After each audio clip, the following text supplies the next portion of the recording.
السلام علیکم۔ فاخر نالج میں خوش آمدید۔ حکیم لقمان کی اپنے بیٹے کو نصیحتیں۔ تو حکیم لقمان نے اپنے بیٹے کو نصیحتیں کی ہیں، وہ دیکھیے۔ اس طرح ہمارے چینل کو لائک اور سبسکرائب کیجیے۔ حکیم لقمان کی اپنے بیٹے کو نصیحتیں۔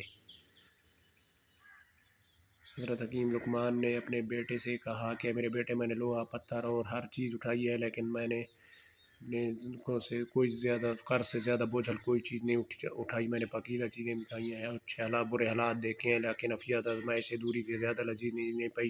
لوگوں کو اپنی ضرورت لے جانے سے زیادہ تلخ کسی چیز کو نہیں پائی۔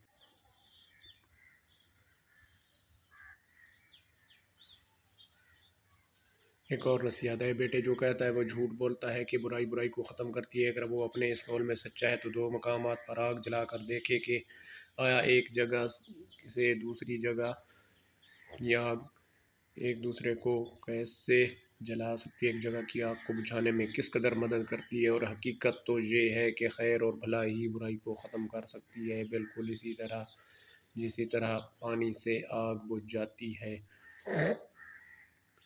لقمان حکیم۔ اے بیٹے، اگر کسی کو دوست بنانا چاہتا ہے تو دوست بنانے سے قبل اسے غصہ دلا۔ اگر وہ غصہ میں اعتدال کا رویہ اختیار کرے تو پھر اسے دوست بنا، ورنہ دوستی سے گریز کر۔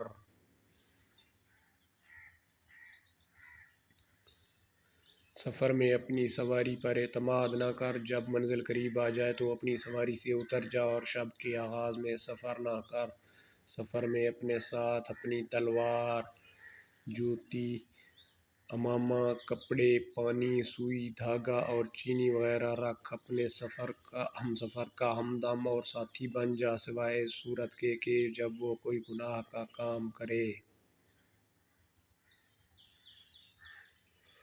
لقمان حکیم نے اپنے بیٹے سے کہا، نافہم عورتوں پر کبھی بھروسہ نہ کرو، کیونکہ وہ تمہیں نقصان کے سوا کچھ نہ دے گی۔ حضرت لقمان نے اپنے بیٹے سے فرمایا، حاسد کی 3 علامتیں ہیں۔ نمبر 1، پیٹھ پیچھے لوگوں کی غیبت کرتا ہے۔ نمبر 2، ان کے سامنے چاپلوسی کرتا ہے۔ نمبر 3، دوسروں کی مصیبت پر خوش ہوتا ہے۔ اس طرح کی ویڈیوز دیکھنے کے لیے ہمارے چینل کو لائک اور سبسکرائب کیجیے۔ Thank you.